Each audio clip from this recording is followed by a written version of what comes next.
가을은 독서의 계절입니다. 많이 들은 얘기죠. 가을 들어서서 어떤 책들을 혹시 읽으셨습니까? 또 여러분들이 읽은 책 가운데 어떤 책이 좋으셨나요? 이 가을에 좋은 책을 읽어서 마음과 영혼이 풍요로워지고 특별히 삶과 인생을 또 세계를 바라보는 우리의 시선이 좀 더 깊고 따뜻해지는 축복이 있으면 좋겠습니다. 보통 책을 구분할 때 우리 신앙인들이 신앙서적, 일반서적 이렇게 구분도 합니다만은 또 내용에 따라서 그렇게 구분을 할 수도 있겠죠. 그런데 신앙서적이든 일반서적이든 좋은 책 이 가을에 서너 권 정도 골라 놓으면 참 좋을 것입니다. 독서를 할 때요, 내가 전에 읽었던 책 중에서 감동을 받았던 책을 다시 읽는 거, 이거는 아주 좋은 독서법입니다. 사람이 평생 살면서 무수하게 많은 책 가운데 사실은 얼마나 읽겠어요. 어떤 책은 또 좋은 줄 알고 사서 읽었는데 별로 별 볼 일 없는 그런 책도 있거든요. 그래서 내가 살아오면서 내 인생에 감동을 준 책을 다시 한번 독서하는 것은 아주 좋은 독서법이죠. 여러분들이 읽으셨던 책 가운데 지금 혹시 머리에 떠오르는 책 한 두세 권 생각한다면 어떤 책이 떠오르십니까?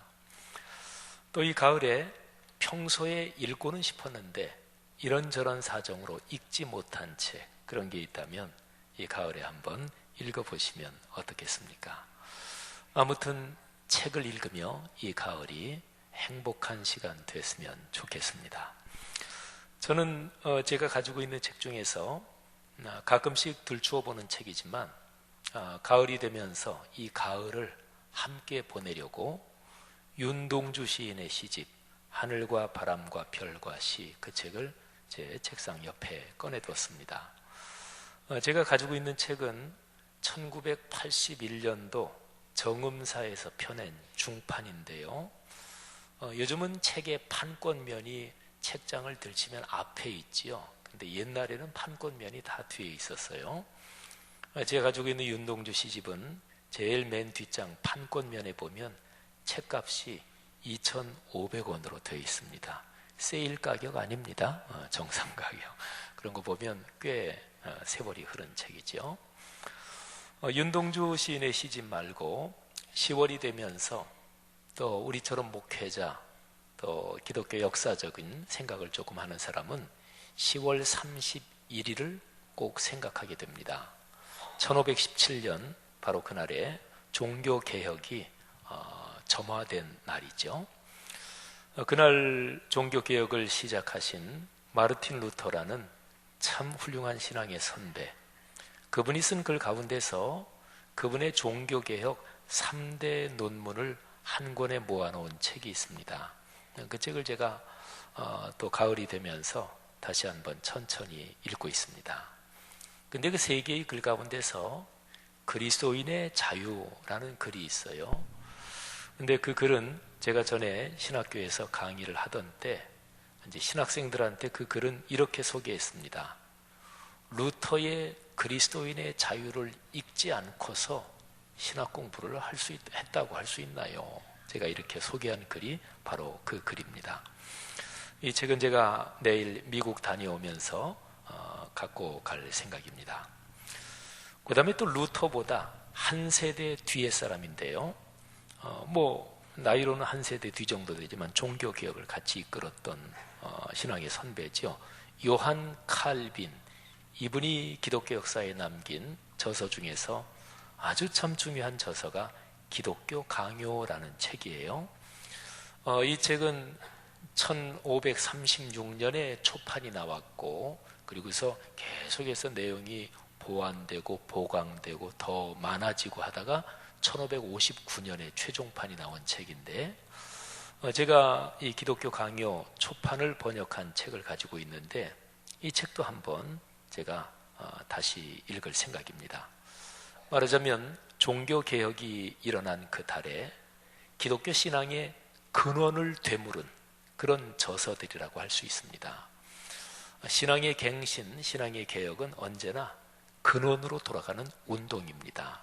라틴어로 발음을 하면 아트 폰테스인데 폰스, 폰타나 이게 이제 샘이라는 얘기죠. 샘의 근원으로 돌아간다 하는 얘기죠. 요즘 우리가 많이 쓰는 말로 한다 그러면 초심을 다시 회복한다, 뭐 이런 말도 되겠습니다. 제가 10월에 읽으려고 서가에서 빼놓은 책 또 한 권이 있는데요. 우리가 상식적으로 많이는 들었는데 사실은 읽어보지는 못한 그런 책들이 있잖아요. 그죠? 제가 이 가을 들어서 가만히 생각하다가 그 요한 볼프강 폰 괴테, 뭐 너무 저명한 사람이죠. 괴테의 파우스트, 그러면 뭐 안 들어본 사람은 없을 거예요. 저도 내용 줄거리가 대강 어떻게 된다, 또 거기 나오는 뭐 메피스토펠레스나 이런 얘기는 들었는데 한 번도 제가 직접 읽어본 적은 없어요. 그래서 제 서가에 그 책이 있는데 이번 가을에는 뭐 인류 문화사의 명저라고 할 수 있는 파우스트를 내가 읽어봐야 되겠다 하고 빼놨습니다. 제가 가지고 있는 책은 사파가 들어간 책인데 들라크로와 베크만이라는 두 사람이 그린 사파가 거기에 곁들여 있는 책입니다. 그 밖에도 가을에 뭐 평소에 늘 책을 읽을 시간이 넉넉한 건 아니니까, 근데 시간이 좀 많아서 책 좀 많이 읽었으면 하는 생각은 늘 있습니다만은, 근데 이 가을에 읽었으면 하는 책으로 뭐 이 가을 겨울 들어서 꼭 읽을 생각인데, 제레미 리프킨이라는 사람이 쓴 아주 유명한 책, 우리 한국에도 많이 지금 읽히고 있는 책인데 유로피안 드림, 또 공감의 시대, 이 책을 한번 꼭 읽어보려고 생각하고 있고요. 그리고 독일에서 활동하는 우리나라 철학자, 사상가지요. 그리고 이분이 쓴 피로사회라는 책은 유럽 지식인 사회에서도 큰 반향을 불러일으킨 책이죠. 한병철 교수의 피로사회, 또 에로스의 종말, 이런 책을 좀 읽으려고 생각하고 있습니다. 그런데 무엇보다도 이 10월 또는 이 가을에 제 독서 계획에서 지금 마음을 단단히 준비하고 읽으려고 하는 책이 하나 있습니다. 책 중에 책, 성경인데요. 성경 할 때 바이블, 이 말이 헬라어 비블로스에서 나왔는데, 근데 이 단어 자체가 그냥 책, 그냥 그런 단어입니다. 근데 책 중에 책, 성경에서도 요한계시록을 제가 10월 중에 읽기 시작을 할 겁니다. 뭐 성경 통독도 하고 뭐 쭉 그러는데 각별하게 읽기 시작한다, 이렇게 제가 지금 표현했죠. 보신이 참 좋았더라 묵상지를 제가 그 사역을 시작한 게 2001년 1월 달에 시작했어요. 그러니까 올 12월 되면 만 15년이 되죠. 근데 만 15년 동안 66권 성경 안에 있는 책들 가운데 아직까지 다루지 못한 책이 여러 권 있습니다. 근데 그 중에 하나가 요한계시록이에요. 요한계시록을 다루지 못한 이유는 자신이 없어서도 그렇고, 계시록을 어떻게 묵상하고 어떻게 해석해야 되나 충분히 자신이 없어서도 그랬는데, 드디어 이제 요한계시록을 이번 달 20날부터 이제 묵상을 하기 시작합니다. 지금 마음속에 단단히 마음을 먹고 있는데요. 아주 진중하고 깊게, 그러면서도 영적인 단순성을 가지고 묵상하려고 합니다. 우리 교회 성도님들 중에서 보신이 참 좋았더라, 요즘은 앱으로 발간되고 있는데 한번 저와 함께 요한계시록 여행을 떠나실 분들은 10월 20일 정도 미리 워밍업을 하시고 준비를 하시면 좋겠습니다. 여러분, 제가 조금 전에 성경을 책 중에 책이라고 말씀드렸어요. 그런데 기독교 신앙에서 가장 위대한 책이 두 권 있다고 얘기할 수 있습니다. 하나는 자연의 책이고 다른 하나는 말씀의 책입니다. 자연의 책이라고 제가 말씀드린 거는 이 표현에서도 금방 알 수 있는 것처럼 창조주 하나님께서 만드신 자연 만물, 이 피조 세계, 이 자연 만물, 우주 만물 자체가 책의 역할을 한다는 얘기예요. 그래서 이거를 만드신 분이 하나님이시니까 이 자연 만물이 책의 역할을 하면서 하나님의 뜻을 우리에게 보여주고 그래서 하나님을 우리에게 전달해 준다 하는 얘기가 바로 자연의 책입니다. 사람이 살면서 힘들고 지칠 때 산에 오르거나 또는 숲 같은 데 가면 사람 마음이 치유가 되지요. 맑은 시냇물에 발을 담그고 자연 속에서 어느 정도 시간을 보내면 영혼과 마음과 몸이 쉼을 얻습니다. 그 까닭은 하나님이 주신 자연의 책이 우리에게 창조주 하나님의 뜻을 전달해 주기 때문에 그렇습니다. 시냇물이 흐르면서 또는 산에 바람이 불면서 우리가 서로 얘기하는 것처럼 어떤 언어로 말하는 것은 아니에요. 언어는 없어요. 명시적으로 글로 써서 전달해 주는 건 아니에요. 하지만 바람, 해, 달 또는 물, 숲 이런 걸 통해서 우리는 하나님의 선하시고 아름다운 어떤 메시지를 듣는 거지요. 그러니까 삶이 치유되고 또 쉼도 얻는 거지요. 자연의 품에 안기면 우리 사람은요, 이 자연이 하나님이 주신 하나님의 뜻을 전달해 주는 책이기 때문에 이런저런 좋은 생각들이 우리에게 떠오릅니다. 제가 한번 생각해 봤어요. 예를 들면 이런 것들입니다.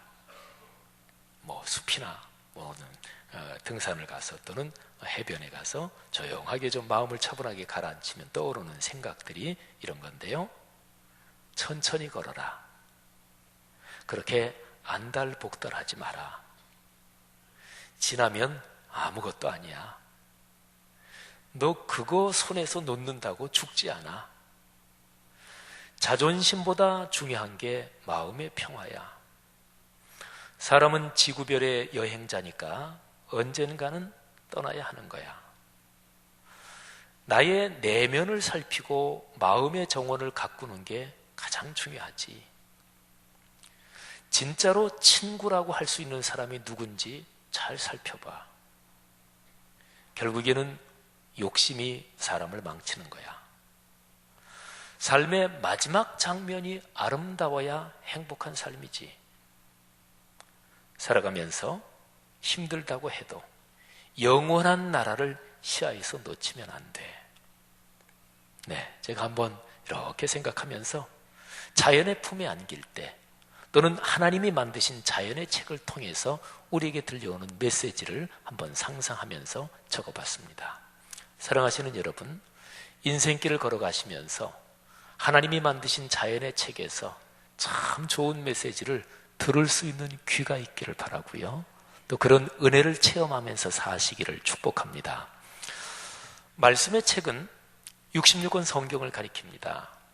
성경은 하나님의 영이신 성령의 감동을 받은 사람들이 기록을 한 거예요. 그러니까 하나님께서 당신의 거룩한 영으로 그 사람들 마음에 계시면서 그 사람들에게 거룩한 진리를 가르쳐 주셨고요. 그래서 그 사람들이 그거를 글로 기록한 거예요. 자연의 책은 명시적인 언어로 말하는 건 아니에요. 글로 또는 말소리로 전달하는 건 아닌데 말씀의 책은 다릅니다. 이거는 하나님의 뜻을 명시적으로 언어로 우리에게 전합니다. 그래서 이 말씀의 책이 우리에게 주는 유익은 자연의 책이 우리에게 주는 유익하고는 비교도 되지 않을 정도로 엄청나게 큽니다. 디모데후서 3장 15절부터 17절에 보면 말씀의 책이 우리에게 어떤 유익을 주는지를 다음과 같이 기록을 하고 있습니다. 한번 들어보십시오. 성경은 능히 너로 하여금 예수 그리스도 안에 있는 믿음으로 말미암아 구원에 이르는 지혜가 있게 하느니라. 모든 성경은 하나님의 감동으로 된 것으로 교훈과 책망과 바르게 함과 의로 교육하기에 유익하니 이는 하나님의 사람으로 온전하게 하며 모든 선한 일을 행할 능력을 갖추게 하려 함이라. 아멘. 무엇보다 먼저 성경은 구원을 얻게 하는 구원의 책입니다. 그리고 그 다음으로요, 구원받은 사람들이 인생길을 계속 잘 걸어가도록 4가지의 중요한 유익을 줍니다. 먼저는 삶의 큰 방향을 제시하는데 그거를 교훈이라고 표현해 놨어요. 근데 사람이 교훈을 받아도 곁길로 가거나 잘못된 길로 엇나갈 때가 있잖아요. 그때 성경 말씀이 해주는 역할이 바르게 합니다. 교정해 주는 거죠. 그리고 사람이 아름답게 인생이 행복하게 되는 것은 한꺼번에 단번에 되지 않습니다. 끊임없이 계속해서 훈련하고 자기를 가꾸고 다듬어 가야 되거든요. 그게 여기 디모데후서 말씀에는 의로 교육한다 이렇게 표현되어 있는 거예요. 마지막 네 번째는 이런 과정을 끊임없이 거치면서 그리스도인들이 선한 일을 행할 수 있는 능력을 갖추게 만드는 거예요. 그래서 온전하게 만들고 선한 일을 행할 수 있는 능력을 갖추게 만드는 거예요. 뭐가 온전한 것인가요? 선한 일을 행할 수 있는 능력, 거기까지 가야 온전한 거지요. 여러분, 사람에게서 가장 중요한 거는 내 삶에서 산다는 게 중요합니다. 삶은 사는 거잖아요. 근데 산다는 것은 바로 행동, 실천한다. 이게 사실은 관건입니다. 사람은 바른 생각 그리고 판단이 중요해요. 먼저는 생각이 있죠. 그리고 생각을 이렇게 저렇게 지혜롭게 하면서 생각의 결론을 내리는 게 판단이잖아요. 근데 생각한다, 판단한다 이게 중요하지만 여기에서 그치면 온전한 건 아니에요. 완성된 건 아니에요. 판단된 대로 그 다음에 행동으로 옮겨야 되잖아요. 그죠? 그래서 사람에게서 올바른 생각이 뿌리고요. 그 생각을 이렇게 저렇게 깊게 하는 습관과 훈련이 이게 거기에서 올라오는 줄기라면 꽃은 판단을 꽃이라고 얘기할 수 있어요. 꽃이 아름답죠. 꽃이 찬란하죠. 하지만 꽃이 마지막은 아닙니다. 식물이 계속해서 그게 생명을 이어가고 세대를 이어가려면 꽃감만 가지고는 안 되고요. 열매까지 맺혀야 돼요. 근데 그 열매에 해당하는 게 바로 행동이요 삶의 변화입니다. 성도 여러분, 하나님의 말씀이 우리를 여기까지 이끌어 준다는 거예요. 말씀의 책 66권 성경이 여러분의 삶에 이런 축복으로 늘 강물처럼 흐르기를 주의 이름으로 축복합니다. 자, 이 두 가지 책, 자연의 책, 말씀의 책 제가 말씀드렸는데 이 두 가지 책에 대해서 아주 한 본문에서 명확하게 기록한 본문이 있어요. 그게 바로 시편 19편입니다. 창조의 시편이라고 불리는 그런 시편들 가운데 하나인데요. 이 시편 19편은 진짜로 보석 같은 말씀이에요. 제가 말씀드린 이 두 권의 책을 아주 명백하게 거기에서 정리해 놨습니다. 1절부터 6절까지가 자연의 책에 대한 내용입니다. 창조세계가 하나님의 영광을 찬양하고 있다. 하나님의 뜻을 드러내고 있다. 이런 내용이 1절부터 6절이고요. 그 다음에 7절부터 14절 그 두 번째 남은 덩어리가 말씀의 책에 대한 내용입니다. 근데 이 두 번째 덩어리를 가운데를 잠깐 더 구분하면 7절부터 10절까지 거기가 말씀의 책에 담긴 내용이 얼마나 우리에게 큰 유익을 주느냐 뭐 이런저런 거를 얘기하고 있고요. 그 다음에 11절부터 14절까지 요거는 말씀의 책이 아주 구체적으로 실제적으로 우리의 삶에 도움을 주고 우리의 삶을 아름답게 만드는 내용들이 기록이 되고 있습니다. 제가 오늘 설교에서는 1절부터 그리고 10절까지를 여러분과 함께 잘 한번 살펴보려고 합니다. 자, 먼저 1절부터 6절, 그러니까 자연의 책에 대한 내용에 한번 귀를 기울여 봤으면 좋겠어요. 제가 한번 낭독할 텐데요. 시편은 원래 소리내서 낭독되고 또는 노래로 불린 내용이 시편이에요. 우주 만물이 하나님을 찬양하고 있다는 이 노래가 제가 낭독해 드릴 때 여러분의 마음과 영혼에 큰 울림으로 가득했으면 좋겠습니다. 하늘이 하나님의 영광을 선포하고 궁창이 그의 손으로 하신 일을 나타내는도다. 날은 날에게 말하고 밤은 밤에게 지식을 전하니 언어도 없고 말씀도 없으며 들리는 소리도 없으나 그의 소리가 온 땅에 통하고 그의 말씀이 세상 끝까지 이르도다. 하나님이 해를 위하여 하늘에 장막을 베푸셨도다. 해는 그의 신방에서 나오는 신랑과 같고 그의 길을 달리기 기뻐하는 장사 같아서 하늘 이 끝에서 나와서 하늘 저 끝까지 운행하며 그의 열기에서 피할 자가 없도다. 아멘. 여러분, 제가 읽어드린 구절에서 주목해야 할 것이 있는데, 이 자연의 책에는 지식은 있대요. 그런데 언어가 없대요. 그러니까 사람 이외의 이 창조세계 자연 만물, 여기에는 사람이 가진 언어의 기능은 없어요. 명시적인 말씀은 없어요. 그러나 사람 이외의 다른 피조물도 하나님을 안다는 거예요. 하나님을 찬양하고 있다는 거예요. 우리는 해와 달과 별, 태양계 안에서 생존하고 있습니다마는 태양계를 포함한 은하계 전체 또는 우주 전체 또는 이 지구 생태계만 해도 얼마나 정교하고 복잡해요. 그런데 이런 모든 하나님의 피조 세계가 하나님을 찬양하고 있대요. 근데 그 찬양의 소리는 사람에게는 인식되지는 않죠. 자, 이게 바로 자연의 책입니다. 자, 그런데 이 자연의 책과 대조적으로 말씀의 책, 기록된 말씀이죠. 여기에는 분명한 언어가 있습니다. 자, 7절부터 10절을 제가 또 한번 낭독해 드릴 텐데, 제가 아까 읽은 1절부터 6절까지를 이런 관점에서 비교하면서 한번 들어보십시오. 여호와의 율법은 완전하여 영혼을 소성시키며 여호와의 증거는 확실하여 우둔한 자를 지혜롭게 하고 여호와의 교훈은 정직하여 마음을 기쁘게 하고 여호와의 계명은 순결하여 눈을 밝게 하시도다. 여호와를 경외하는 도는 정결하여 영원까지 이루고 여호와의 법도 진실하여 다 의로우니 금 곧 많은 순금보다 더 사모할 것이며 꿀과 송이꿀보다 더 달도다. 아멘. 여러분, 이 구절에서 강조된 표현들이 있습니다. 자연의 책과 견줄 때, 비교할 때 이 말씀의 책인 기록된 말씀, 이게 얼마나 아주 귀한 것인지, 그래서 이 말씀의 책을 표현하는 단어가 여러 가지로 나와요. 한번 보면 여호와의 율법, 여호와의 증거, 여호와의 교훈, 여호와의 계명, 여호와를 경외하는 도, 여호와의 법, 이런 표현들로 나옵니다. 그리고 이 각각의 표현들이 이런 하나님의 말씀이 얼마나 완벽하고 얼마나 찬란한지 그거를 강조하는 표현이 거기에 다 이렇게 이어져 있어요.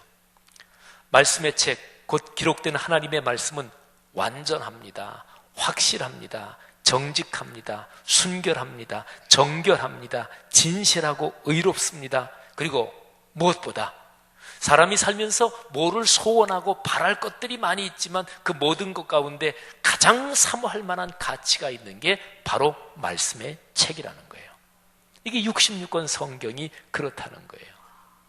여러분, 제가 지금 말씀드린 이런 각각의 내용들을 가만히 한번 분석해 보면 여기에 7절부터 10절에는 하나님의 말씀, 기록된 말씀이 주는 축복이 7가지가 나온다고 볼 수가 있습니다. 제가 이 말씀을 묵상하면서 7가지를 문장으로 좀 구성해 봤고요. 제가 이제 차례로 한번 말씀드리겠습니다. 근데 7가지 내용을 들으면서 그 하나하나마다 하나님, 이 첫 번째 복 제게 임하게 하옵소서. 하나님, 이 두 번째 복도 제 삶에 작동되게 하옵소서. 이 세 번째 복 우리의 가문에 넘치게 하옵소서. 이렇게 사모하는 마음으로 한번 들으시면 좋겠습니다. 첫째로, 하나님의 말씀으로 영혼이 살아나며 생명의 기운이 충만해진대요. 생명의 기운이 충만하다. 우리 건강이 안 좋으신 분들 아침에 일어나서 몸이 찌뿌둥할 때 있지요. 어떤 날은 별로 오늘 활동한 것도 없는데 막 몸이 처지고 그냥 막 피곤한 날이 있지요. 그걸 간단하게 얘기하면 생명의 기운이 충만하지 못해서 그래요. 근데 어떤 날은 진짜 몸이 개운하고 막 힘이 넘치고 아주 상쾌하고 이런 날이 있잖아요. 그게 생명의 기운이 충만한 거예요. 하나님의 말씀으로 영혼이 살아나고 생명의 기운이 충만해진대요. 두 번째, 기록된 말씀은 사람을 지혜롭게 하며 바르게 판단하고 행동하게 합니다. 세 번째, 성경 말씀이 마음에 하늘의 기쁨을 넘치게 하고 그래서 삶을 행복하게 합니다. 네 번째, 거룩한 말씀이 마음과 영혼의 눈을 밝게 하여 분별력을 얻게 합니다. 다섯 번째, 진리의 말씀이 우리가 신체를 가지고 이 땅에 사는 동안에도 영원한 나라를 사모하며 영혼을 품고 하나님 나라의 시민답게 살게 합니다. 여섯 번째, 말씀 묵상으로서 마음의 하나님의 의를 깨달아 진실하고 정의롭게 살게 합니다. 마지막입니다. 성경 말씀이 무엇보다 소중하고 어떤 것보다 더 복이 된다는 것을 깨달아 말씀을 사랑하고 말씀의 성취를 누리게 합니다. 아멘. 성도 여러분, 이런 7가지의 축복이 우리의 삶에 풍요롭게 넘치는 것을 한번 상상해 보십시오. 여러분의 삶이 지금 이후로 걸어가는 여러분의 인생길에 이런 7가지가 늘 아름답게 열매를 맺고 살아 움직이는 모습을 상상해 보십시오. 믿음을 가지고 그런 축복을 누리시기를 바랍니다. 우리 그리스도인이 많이 쓰는 말 중에서 계시라는 말이 있어요. 그런데 계시라는 말을 아무데나가 막 쓰는 것은 신앙생활에서 좋지 않다고 보시는 게 맞습니다. 기독교 신앙에서 계시란 말은요, 하나님께서 당신 자신을 드러내어 보여주시는 것을 계시라고 그래요. 그런데 계시에는 2가지가 있어요. 첫째, 자연 계시, 두 번째, 특별 계시. 자연 계시는 아까 제가 말씀드린 자연의 책 그 얘기예요. 자연 만물을 통해서 하나님이 당신의 뜻을 드러내시고 그럼으로써 당신 자신을 보여주시는 것을 자연 계시라고 그래요. 그런데 이 자연 계시는 그리스도인이든 그리스도인이 아닌 사람이든 누구나 일반적으로 느낄 수가 있어요. 자연 속으로 들어가면 예수 안 믿는 사람들도 참 좋다 이런 거 느끼잖아요. 누구나 일반적으로 거기에서 뭐를 느낄 수가 있어요. 그래서 이 자연 계시는 일반 계시 이렇게도 말합니다. 자연 계시가 참 아름답고 소중합니다. 하지만 단점이 있어요. 구원을 얻는 자리까지 도움을 주진 못해요. 말하자면 하나님이 사람을 구원하시는 일에서 자연 계시는 이게 충분하지 못하다는 거지요. 이 창조세계 자연 만물이 죄로 얼룩져 있어서 그렇습니다. 그래서 하나님께서 죄에 물든 창조세계를 구원하시려고 그리고 사람을 구원하시려고 아주 분명하게 당신의 뜻을 알려주실 거를 계획하셨어요. 그러니까 구원을 얻을 수 있는 거룩한 지식을 주신다는 거죠. 그 방법이 하나님 당신 자신이 세상 속으로 직접 들어오신 것입니다. 성자 하나님께서 사람 몸을 입고 세상에 오신 성육신 사건이 바로 그것입니다. 요거를 가리켜서 특별 계시라고 그래요. 특별한 거죠. 하나님이 직접 이 세상으로 들어오셨으니까 특별할 수밖에 없죠. 요한복음 1장은 이 사건을 이렇게 표현합니다. 1장에서 1절부터 3절 그리고 건너뛰어서 14절과 18절을 제가 봉독하겠습니다. 태초에 말씀이 계시니라. 이 말씀이 하나님과 함께 계셨으니 이 말씀은 곧 하나님이시니라. 그가 태초에 하나님과 함께 계셨고 만물이 그로 말미암아 지은 바 되었으니 지은 것이 하나도 그가 없이는 된 것이 없느니라. 말씀이 육신이 되어 우리 가운데 거하시매 우리가 그의 영광을 보니 아버지의 독생자의 영광이요 은혜와 진리가 충만하더라. 본래 하나님을 본 사람이 없을 때 아버지 품속에 있는 독생하신 하나님이 나타내셨느니라. 아멘. 특별한 방법으로 하나님이 당신 자신을 드러내셨다, 계시하셨다는 거지요. 창세 이래로 모든 사건 가운데 가장 특별한 이 사건, 곧 예수 그리스도께서 이 땅에 오신 것, 그리고 그분의 삶과 사역에 대해서 기록된 책, 그 모든 것, 이게 바로 66권 성경입니다. 그래서 특별 계시라고 말하면 예수 그리스도를 중심으로 예수 그리스도에 대해서 증언하고 예수 그리스도에 대해서 기록된 66권 성경, 이거를 특별 계시라고 해요. 여러분, 우리는 그리스도인이라고 불리는 사람들입니다. 예수 그리스도의 특별 계시 안에서 구원을 받아서 형제 자매가 된 성도들이 바로 우리들이죠. 생각해 보십시오. 하나님께서 자연의 책과 그리고 말씀의 책, 이 두 권의 책을 통해서 당신의 뜻을 우리에게 보여주시며 복을 주시는 거예요. 우리는 이 두 권의 책과 연관해서 어떻게 살아야 하는 것일까요? 자, 두 가지 삶의 자세가 필요합니다. 하나는 자연 만물을 소중하게 여겨야 합니다. 사람 삶을 둘러싸고 있는 지구 환경의 생태계를 소중하게 관리하며 가꾸어 가야 합니다. 환경 보존과 관리는 오늘날의 세계에서 그리스도인들이 마땅히 감당해야 될, 또 하나님이 그리스도인에게 주신 아주 중요한 현실적인 책무라고 보시면 됩니다. 그러니까 기독교적인 가치관, 기독교적인 신앙의 시각으로 볼 때 어떤 도시가 바람직한 도시인가, 어떤 마을이 살기 좋은 마을인가, 그거는요, 거주하고 사는 그 지역 안에서 자연과 만날 수 있는 여건을 충분하게 만들어가는 게 그게 좋은 도시고 좋은 마을이에요. 우리 그리스도인은 그런 쪽으로 신경을 마땅히 써야 할 것입니다. 자연 안에서 거닐며 하나님의 뜻을 묵상할 수 있는 삶이 가치 있는 삶이라는 것을 깨닫고 그런 방향으로 가고 또 그런 복을 누릴 수 있기를 바랍니다. 다른 하나는 말씀의 책인 성경을 좀 더 읽고 묵상하고 공부해서 말씀이 내 삶에서 성취되는 것을 체험하며 사는 것이지요. 66권 성경이 내 삶의 가치관, 인생관, 세계관의 터가 되도록 해야 되는 거죠.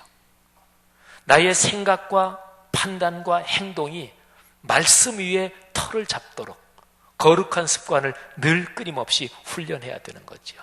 이게 바로 하나님과 동행하는 삶입니다. 성도 여러분, 오늘 이 설교 말씀을 통해서 이런 복이 우리 그리스도인에게 먼저 넉넉하기를, 그리고 더 나아가서 우리 그리스도인을 통해서 다른 모든 사람들에게 아름답게 흘러가 넓어지기를 간절히 축복합니다. 기도하겠습니다.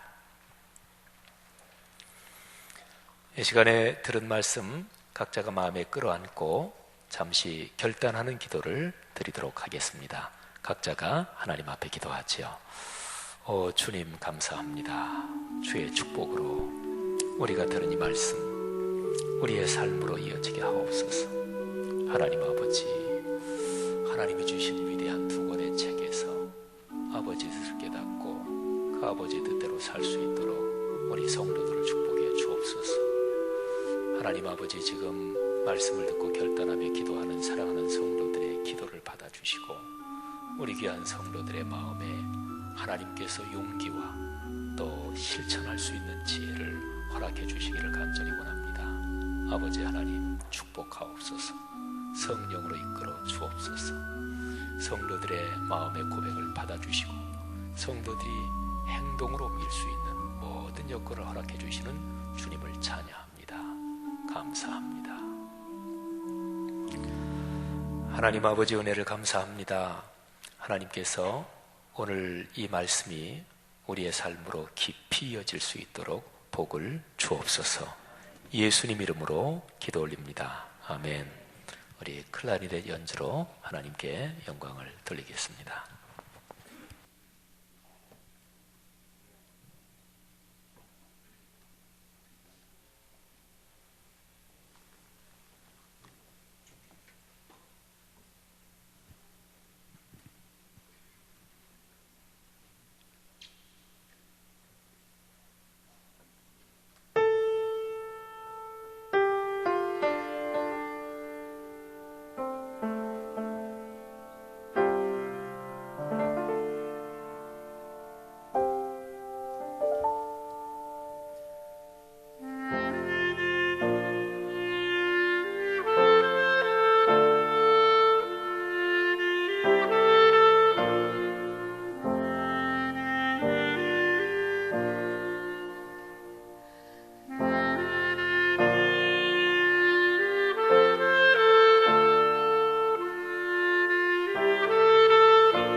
아름다운 찬양 하나님께 영광이 됐습니다. 감사합니다. 다 같이 일어나셔서 79장 1절 부르고 축도로 예배를 마칩니다.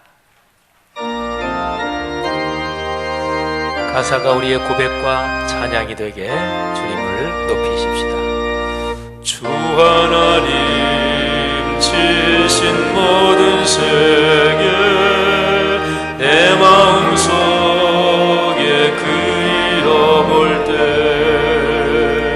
하늘의 별 울려 퍼지는 데서 주님의 권능 구주의 찬대 주님의 높고 위대하심을 내 영혼이 찬양하네 주님의 높고 위대하심을 내 영혼이 찬양 주님의 높고 위대하심을 주님의 높고 위대하심을 내 영혼이 찬양하네 주님의 높고 위대하심을 내 영혼이 찬양하네.